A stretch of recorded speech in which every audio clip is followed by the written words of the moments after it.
Very sad morning. മെയിനായിട്ട് എനിക്ക് പറയാനുള്ളത് ഒരു യുദ്ധം അത് തന്നെയാണ് നടന്നിരിക്കുന്നത്. ഇസ്രായേലും ഇറാനുമായിട്ടുള്ള യുദ്ധം സ്റ്റാർട്ട് ചെയ്തു. 1 മണിക്കൂർ മുമ്പ് വളരെ സ്ട്രോങ് ആയിട്ടുള്ള സ്ട്രൈക്കും നടന്നിട്ടുണ്ട്. എമർജൻസി ഡിക്ലെയർ ചെയ്തിട്ടുണ്ട് ഇറാൻ. റിയാക്ഷൻ കുറച്ച് ലേറ്റ് ആവുമെന്ന് വിചാരിക്കാം, പക്ഷേ എങ്കിലും ഇനി നമ്മളെ മാർക്കറ്റിൻ്റെ ഇഷ്യൂസിലേക്ക് നോക്കാം. ക്രൂഡ് നിങ്ങൾക്ക് കാണാം, ഈ വ്യൂ കണ്ടാൽ തന്നെ നിങ്ങൾക്ക് അറിയാം ഒരു ഹൈ സ്പീഡിലാണ്. എന്ന് പറഞ്ഞാൽ 1 ഡേ ഗ്രാഫ് എടുത്ത് നമ്മൾ നോക്കിക്കഴിഞ്ഞാൽ ക്രൂഡ് കണ്ട വളരെ ഷാർപ്പായിട്ടാണ് അപ് ട്രെൻഡ് അയക്കുന്നത്. വളരെ ഷാർപ്പായിട്ട് ഇങ്ങനെ പോയ ഒരു കൗണ്ടർ വളരെ ഷാർപ്പായിട്ട് അപ് ട്രെൻഡിലേക്ക് പോയിരിക്കുകയാണ്.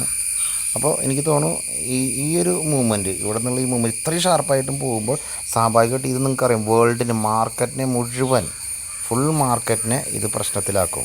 ഓക്കെ, മാർക്കറ്റിനെ ഫുൾ പ്രശ്നത്തിലാക്കും. ഓക്കെ, അത് ശ്രദ്ധിക്കേണ്ട കേസാണ്. അടുത്തത് ഡോളർ ഇൻഡെക്സ് ആണ്. ഡോളർ ഇൻഡെക്സ് 98 പൊട്ടാണ്. 98 പൊട്ടാനുള്ള ലെവലിലേക്ക് ഡോളർ ഇൻഡെക്സ് പോയി നിൽക്കുകയാണ്. ആ സമയത്ത് ന്യൂസ് വന്നിരിക്കണത്. അപ്പോൾ അതും നിങ്ങൾക്ക് മനസ്സിലാക്കാവുന്നതാണ്. ഇതിൻ്റെ ഒരു ആഫ്റ്റർ എഫക്റ്റ് വന്നിട്ടില്ല അമേരിക്കൻ മാർക്കറ്റിൽ കേട്ടോ. അമേരിക്കയുടെ സ്പോട്ട് ക്ലോസ് ചെയ്ത് പ്ലസ്സിലാണെങ്കിലും അമേരിക്കൻ മാർക്കറ്റിൽ ഫ്യൂച്ചർ നെഗറ്റീവാണ്. ചില ന്യൂസുകൾ ഞാൻ സ്ട്രൈക്ക് ചെയ്ത് ഇവിടെ നിന്ന് കാണിക്കണമെന്നേ ഉള്ളൂ. കണ്ട ഈ ഒരുപാട് സ്ട്രൈക്കാണ് നടത്തിയിരിക്കുന്നത് എന്നുള്ളത് അതാണോ കാണിക്കണമെന്ന് മാത്രമേ ഉള്ളൂ. ഞാൻ US 30 ആയിക്കോട്ടെ ഡൗണാണ്, എല്ലാം ഡൗണാണ്. ഞാൻ പ്രത്യേകിച്ച് പറയേണ്ട കാര്യമൊന്നുമില്ല. എല്ലാം ഡൗണാണ്. ഡാക്സ് ഡൗണാണ്, എല്ലാം ഡൗണാണ്, ഒക്കെ ഡൗണാണ്. അപ്പോൾ ഇന്നലെ ഞാൻ ഇതുപോലെ തന്നെ മാർക്കറ്റിൽ പറഞ്ഞു, മാർക്കറ്റ് അടുത്ത ആഴ്ച നല്ല റിക്കവറി ചെയ്യേണ്ട മാർക്കറ്റായിരിക്കുന്നു എന്ന് പറയുമ്പോഴും ഇങ്ങനൊരു യുദ്ധഭീതി അവിടെ ഉണ്ടായിരുന്നില്ല. അത് നിങ്ങളെല്ലാവരും മനസ്സിലാക്കുക. ഒരു 12:30 ഉച്ചയ്ക്ക് 12:00 ശേഷമാണ് ഈ ന്യൂസ് കുറേശ്ശെങ്കിലും ആർക്കെങ്കിലും ലീക്ക് കിട്ടിയിട്ടുണ്ടാവണം.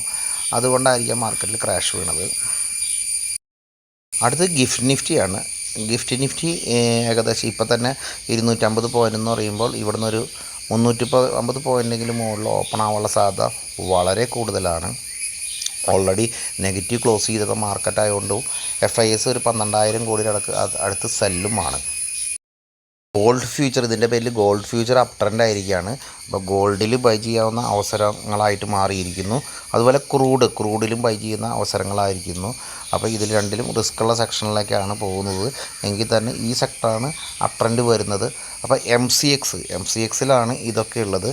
MCXലാണ് നമുക്ക് ക്രൂഡ് ട്രേഡ് ചെയ്യാൻ പറ്റുന്നത്. ക്രൂഡ് ഞാൻ കാണിക്കാം.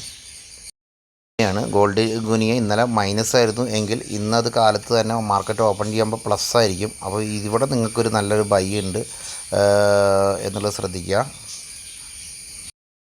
പെറ്റലാണ്, അതും നിങ്ങൾക്ക് ബൈ ചെയ്യാവുന്നതാണ്, ശ്രദ്ധിക്കുക. ജസ്റ്റ് കമ്മോഡിറ്റി പ്രൊഡക്റ്റ് കാണിക്കുന്നുള്ളൂ. സിംബോൾ കിട്ടുന്നതിന് വേണ്ടിയിട്ടാണ് ഇത് കാണിച്ചത്. Gold guinea, gold petal, gold mini, അതുപോലെ ക്രൂഡ് ഓയിലിൻ്റെ കോളുണ്ട്, ക്രൂഡ് ഓയിലിൻ്റെ ക്രൂഡ് മിനി ഉണ്ട്. ഇതൊക്കെ നിങ്ങൾക്ക് ചെക്ക് ചെയ്യാവുന്നതാണ്.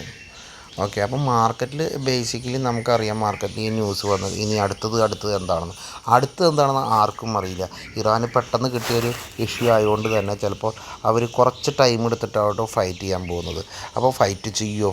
ഫൈറ്റ് ചെയ്യാൻ 10,000 കിലോമീറ്റർ അപ്പുറത്ത് കിടന്നിട്ട് എങ്ങനെ ഫൈറ്റ് ചെയ്യും? അപ്പോൾ അവർ ഒരു എന്താ പറയുക, യുദ്ധവിമാനങ്ങൾ യൂസ് ചെയ്യുകയാണെങ്കിൽ അതിൻ്റെ പ്രശ്നങ്ങൾ, ഇതൊന്നും ഇത്രയും അധികം പ്രോഗ്രാമഡ് ആയിരിക്കില്ല ഇറാൻ. അപ്പോൾ അതുകൊണ്ട് ചിലപ്പോൾ ലേറ്റ് ആവാൻ. നമ്മളെ സംബന്ധിച്ച് ഫ്രൈഡേ ആണെന്ന്, പിന്നെ മൺഡേ ഓഫീസുള്ളൂ. അപ്പോൾ ഇതിൻ്റെ ഉള്ളിൽ നമുക്ക് എന്ത് സംഭവിക്കുന്നു ആർക്കും പറയാൻ പറ്റില്ല. മാർക്കറ്റിൽ ഞാൻ പറയുകയാണെങ്കിൽ വലിയ പ്രോഫിറ്റ് ഉള്ളവർ ബുക്ക് ചെയ്ത് മാറി നിൽക്കുക. കാരണം ഇത് എത്രത്തോളം നീണ്ടെന്ന് അറിയില്ല. 2 പ്രോഫിറ്റ് ഉള്ളവർ ബുക്ക് ചെയ്യുക, പ്രോഫിറ്റ് ഇല്ലാത്തവർ വെയിറ്റ് ചെയ്യേണ്ട കാര്യങ്ങളെക്കുറിച്ച് ചിന്തിക്കുക. ഇതൊക്കെ വ്യക്തിപരമായ തീരുമാനങ്ങളാണ്. നിങ്ങൾക്കറിയാം, ഇതൊരു ജിയോ പൊളിറ്റിക്കൽ ഇഷ്യൂസിനെ നമുക്ക് ആർക്കും ഒന്നും പറഞ്ഞു തരാൻ പറ്റില്ല. മാറി നിൽക്കാൻ പറ്റുന്നവർ മാറി നിൽക്കുക. ചെറിയ ഡിഫറൻസ് ഉള്ളവർക്ക് മാറി നിൽക്കാം. നമുക്ക് നാളെ ആയാലും ബിസിനസ് ചെയ്യാം. ഗോൾഡിലേക്ക് ഇൻവെസ്റ്റ്, ഇതൊക്കെ ഓരോരുത്തരുടെ തീരുമാനം അനുസരിച്ച് ചെയ്യേണ്ട കാര്യങ്ങളാണ്. Okay, thank you.